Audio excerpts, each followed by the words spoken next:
கேள்வி பார்வையாளர் வணக்கம். இந்த நேர்காணலில் நாம் சந்திக்க இருக்கும் சிறப்பு விருந்தினர் அண்ணா திராவிட மக்கள் முன்னேற்ற கழகத்தின் பொதுச் செயலாளர் வழக்கறிஞர் பசும்பொன் பாண்டியன் சார். வணக்கம். வணக்கம். தமிழ்நாட்டில் அந்த திருப்பூர் இஷ்யூ தமிழ்நாட்டை தாண்டி இந்தியா முழுவதும் எதிரொலிக்க தொடங்கி இருக்குது.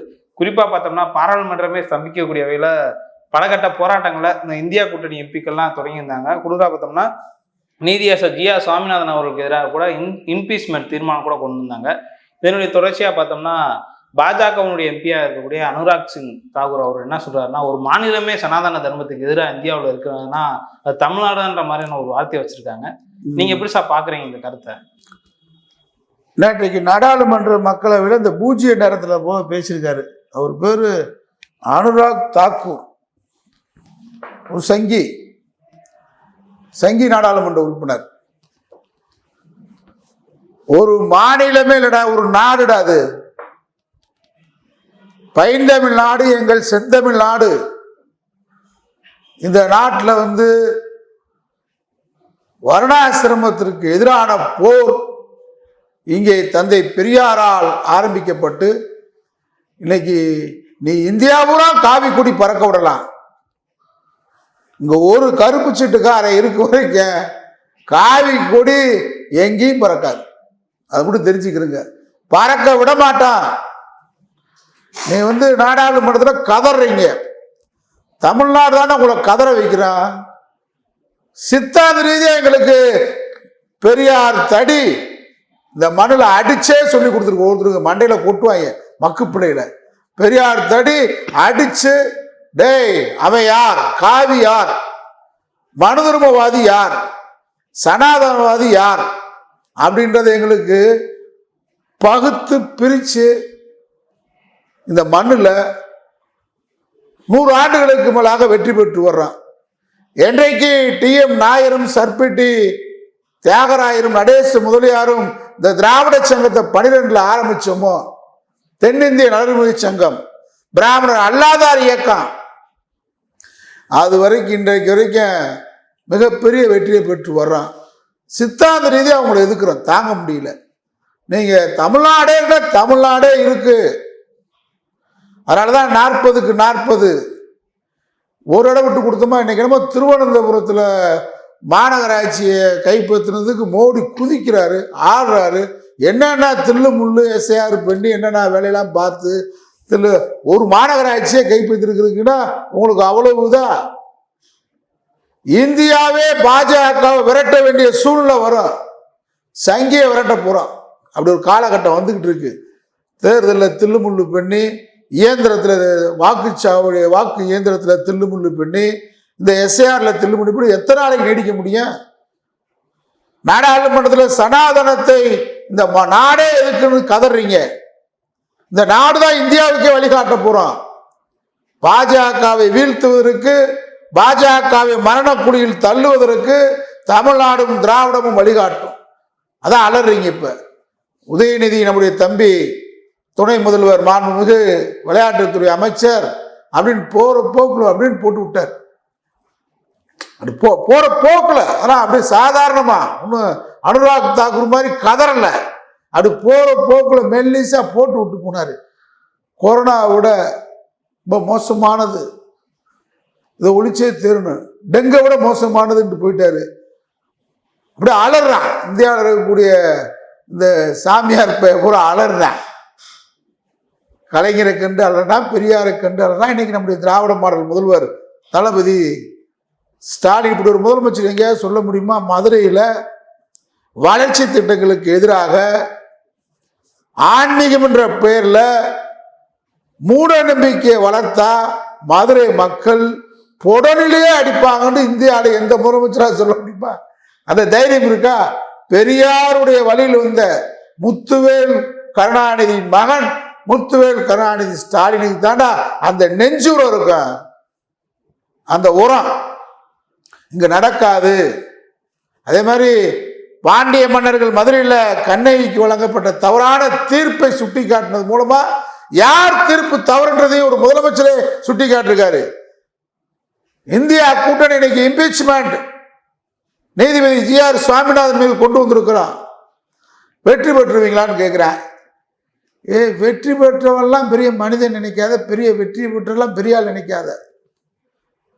மெஜாரிட்டியில எடுக்கப்பட்ட தீர்மானங்கள், எடுக்கப்பட்ட முடிவுகள்லாம் பின்னாடி வரலாற்றில் வருத்தப்பட்டிருக்காங்க, மன்னிப்பு கேட்டிருக்காங்க. அதனால மெஜாரிட்டியா நீ வாக்கு இயந்திரத்தில் கோளாறு பண்ணி தில்லுமுள்ளு பண்ணி, நம்முடைய ராகுல் காந்தி அருமையா சொல்றாரு, உன் தில்லுமுள்ள பூரா புட்டு புட்டு வைக்கிறாரு.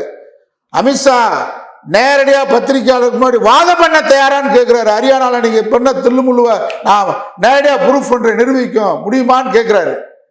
அமித்ஷா பெரிய சண்டீர் மாதிரி 56 இன்ச்சு மோடி பக்கத்தில் உட்கார்ந்துக்கிட்டு பேசுற தமிழ்நாடை தொடச்செறிவா எப்படி அடிமை முடியுமாங்க? தமிழ்நாடு நீ தொடச்செறிவுன்னு சொன்னனைக்கு இங்க ஒரு சீட்டு காவி சீட்டு டெபாசிட் வாங்க முடியாது, எழுதி வச்சுக்க. தமிழ்நாடு என்ன சாதாரண கிள்ளுக்கு நினைச்சுக்கிட்டு இருக்கியா? காவி இங்க சனாதனம், இந்த இந்து தர்மம், மனு தர்மன்ற பேசலாம் நசுக்கி போடுவோம். தமிழ்நாட்டில் பெரியார் பட கீழே போட்டு மிதிச்சு போடுவான். ஒருவேளை விட மாட்டேங்க. அமித்ஷாவை காட்டி பூச்சாண்டி, எங்களுக்குலாம் அமித்ஷான்ற பேரை கேட்டாலே தமிழ்நாட்டு பிள்ளைகளாம் பூச்சாண்டி பேரை கேட்டது மாதிரி இருக்குங்க. நீங்க வேண்டாம் பெரிய அமித்ஷா இந்த பீகார்ல சண்டியத்தை போல உள்துறை அமைச்சர், உள்துறை பாதுகாப்பட வச்சிருந்தா பெரிய சண்டியரா? அவர் பாதுகாப்படைங்க கூட்டு வந்துட முடியுமா? ஒரு நம்முடைய நீதிபதி GR சாமிநாதன் வழக்குல மத்திய உள்துறை எதுக்கு நோட்டீஸ் அனுப்புனா? இந்த சின்ன பிள்ளைகளை அடிச்சா நான் போற டீச்சர்கிட்ட சொல்ற மாதிரி ஓடுறீங்களா? இப்ப அமித்ஷா கிட்ட, அமித்ஷாவுக்கு நீங்க பயப்படலாம். கொத்தடிமையா இருக்கலாம், எடப்பாடி கொத்தடிமையா இருக்கலாம், OPS கொத்தடிமையா இருக்கலாம். நாங்களாம் உண்மையா அண்ணா பெரியார் திராவிடம்டா, நாங்க கொத்தடிமையா இருக்கிறேன். அமித்ஷா யார்? எங்களுக்கு ஒரு பூச்சாண்டி மாதிரி, கோமாளி மாதிரி, கூத்தாடி மாதிரி பார்ப்போம் அமித்ஷால. நாங்க அமித்ஷாவை காட்டி நம்முடைய திராவிட மாடல் முதலமைச்சர் சொல்றாரு, எத்தனை நாங்கண்ணா இந்திரா காந்தியுடைய நெருக்கடியை பார்த்தவங்க, ஜவஹர்லால் நேரு சந்தித்த இயக்கம், மோடி நேரு நாடாளுமன்றத்தில் உட்கார்ந்துக்கிட்டு என்னென்ன வரலாற்று ஃப்ராடு பித்தலாட்டமா பேசுறாங்க பாருங்க. இந்த அனுராக் தாக்கூர் ஒரு மாநிலமே எதிர்க்கிற மாநில எதிர்ப்பும்ல, அறிவுள்ளவண்டா, பகுத்தறிவுள்ள நாடுறா தமிழ்நாடு. இங்கே ஆன்மீகத்துக்கு நாங்க எதிரி இல்லை. இப்ப அந்த திருப்புறங்குன்ற விவகாரத்தில் கூட என்ன சொல்ல வரேன்னு கேட்டா, இந்த போராடுறால சில கூலிப்பட்டாலாம் நாளைக்கெல்லாம் மிகப்பெரிய பேரணியை நம்ம அறிவிச்சிருக்கிறோம் மதுரையில். மத நல்லிணக்க பேரணியை மக்கள் கூட்டமைப்பு, மத நல்லிணக்க கூட்டமைப்பு சார்பாக நாளை மாலையில் மதுரையில் பிரம்மாண்டமான மக்கள் சக்தியோட திரட்டுறோம்.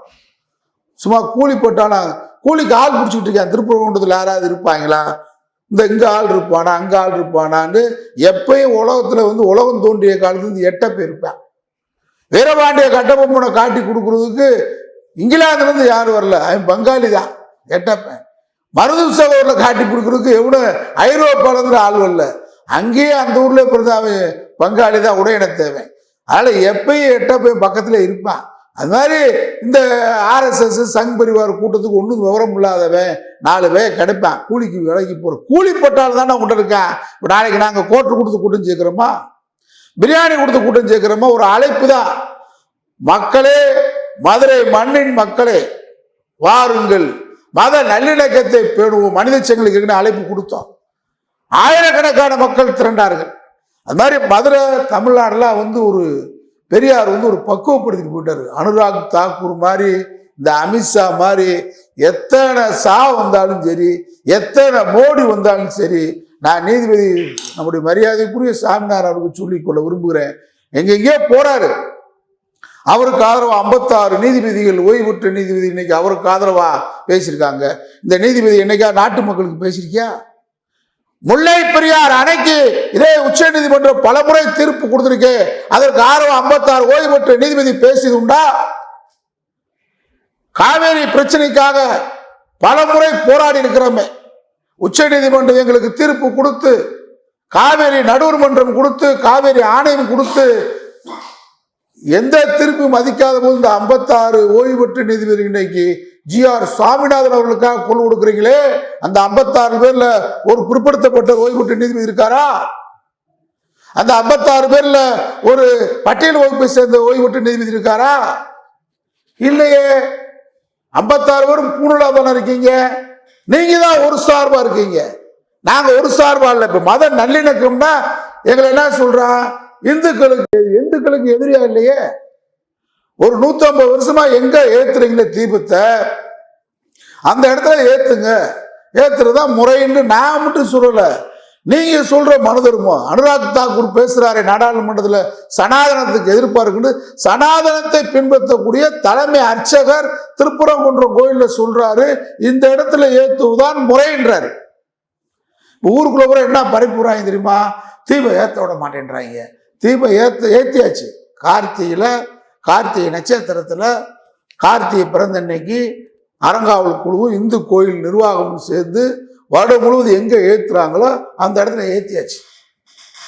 ஏத்தலன்று பொய் பிரச்சாரத்தை கிராமங்கள்ல கிளப்புறான். பொய்யிலே பிறந்து பொய்யிலே வந்தவன் தான் பாஜக, ஃப்ராடின் மொத்த உருவம். அவங்க இப்ப அலறாங்க, தமிழ்நாட்டை கண்டு அலறாங்க. பெரியார் என்கின்ற அந்த மாபெரும் மேதை, மானமும் அறிவும் மனிதனுக்கு அழகு என்று சொன்ன அந்த மேதை எங்களை அறிவுள்ள மனிதன் ஆகியிருக்காரு, தன்மானம் உள்ள மனிதன் மாட்டிருக்காரு. அதான் அலற. நீ கடவுள் மறுப்பாளர்கள் கூட நாங்க எந்த கோயிலும் இடிச்சதில்லை. கடவுள் மறுப்பாளர்கள் எந்த ஐதீகத்தையும் நீங்க பின்பற்ற ஐதீகத்தை நாங்க பின்பற்றாதுன்னு சொல்லல. உன்னைய வலுக்கட்டாயம் எது பண்ணல. நீ புதிதாக அதாவது இன்னைக்கு கூட எதை பேசுறதுன்னே தெரியல. இந்த மானங்கட்ட உதயகுமார் ஒருத்தரிக்காம பாருங்க, தெரியுமா? மதுரையில் முன்னாள் அமைச்சர். அவன்லாம் கொத்தடிமைக்கே பிறந்திருப்பான் போலுக்கு. உங்க அப்பா அத்தாவுடைய ஜீன் எடுத்து பார்க்கணும். ஏண்டா இன்னைக்கு பேசியிருக்கேன், சர்வே கல் கூட இல்லை, அது நீங்க சலவை கல்லுன்னு கூட சொல்லுவீங்க திமுகன்றா. மானங்கட்ட நாயே, உனக்குலாம் அறிவே இல்லையாடா? நீலாம் சோறு தான் சாப்பிட்றியா? என்ன டெய்லி என்னடா சாப்பிட்ற? மலத்தை சாப்பிட்றியாடா மானங்கட்ட பேரு? புரட்சி தலைவர் அம்மான்னு சொல்றியாடா? 2014 நம்முடைய புரட்சி தலைவர் அம்மா முதலமைச்சராக இருக்கும் போது 2 நீதிபதிகள் தீர்ப்பு வழங்கியிருக்காங்க, அது சர்வே கல்லுன்னு சொல்லி. ஏண்டா புரட்சி தலைவர் அம்மாவை மறந்துடுறீங்க, எதையும் மறந்துடுறீங்க. ஒரு கலவரத்தின் மூலமா ஆட்சியை பிடிக்கணும், அதிகாரத்தை பிடிக்கணும், நக்கி பிழைக்கணும். எச்சியலை மாதிரி தின்றதுக்கு சமப்படா. நீங்க ரெட்டலைக்கு ஓட்டு கேட்கறதும் சரி, நீங்க எச்சியலையில சாப்பிடுறதும் சரி. இதான் உங்களை சொல்ல முடியும். பிறைக்கு திண்ணி பேலுங்க. நீங்க மனிதர்களாடா. மதுரை எவ்வளவு பெரிய ஊரு, அது சர்வே வரலாற்று ரீதியா தொல்லியல் துறை, இந்திய ஒன்றியத்துடைய தொல்லியல் துறை தெளிவாக சொல்லியிருக்கான். ஒருத்தர் திருப்போன்றத்தை சேர்ந்த ஒருத்தர் தகவல் உரிமை சட்டத்தில் கேட்டிருக்காரு, 2 சர்வேக்கள் இருக்கு திருப்போன்றம் மலையில, இது ஒரு சர்வேக்கல்னு சொல்றாங்க. ஆனா இது சலவைக்கல் கூட திமுக இதுல இப்படிலாம் தீ பத்த வைக்க முடியும். தீ பத்தாராங்க, இங்க தீ பத்த முடியாது. பெரியார் என்கின்ற பெரும் நெருப்புங்க இருக்கு. இந்த நெருப்பு சாதியின் பேரால் வரக்கூடியவன ஆனே எரிக்குமே தவிர, மதத்தின் பேரால் இங்க தீ வைக்க எரிக்குமே தவிர, நீங்க இந்த மத நல்லிணக்கத்துக்கு எதிராக எத்தனை அமித்ஷா வந்தாலும், எத்தனை அனுராக் தாக்கூர் வந்தாலும், எத்தனை மோடி வந்தாலும், எத்தனை உதயகுமார் எடப்பாடி பழனிசாமி மாதிரி உங்களுக்கு துணைக்கு வந்தாலும், இங்கே பெரியார் என்கின்ற பெருமருத்து திராவிட நெருப்பு, இந்த திராவிட நெருப்பு இருக்கு வரைக்கும் மத நல்லிணக்கத்திற்கு நீ தீ வைக்க முடியாது. சாதிய கலவரத்துக்கு நீங்க தீ மூட்ட முடியாது. இதை அணைக்கின்ற சாதிய தீயை, மத வெறியை அணைக்கின்ற பெரும் படையாக திராவிட நெருப்பு, பெரியார் நெருப்பு இருக்கு வரை அனுராக் தாக்கூர் போன்றவர்கள், அமித்ஷா போன்றவர்கள் நாடாளுமன்றத்தை அலறுவார்கள், உலருவார்கள். அவர்களை விரட்டி அடிப்பதுதான் பெரியார் நெருப்பு, திராவிட நெருப்பு. நன்றி சார். நன்றி.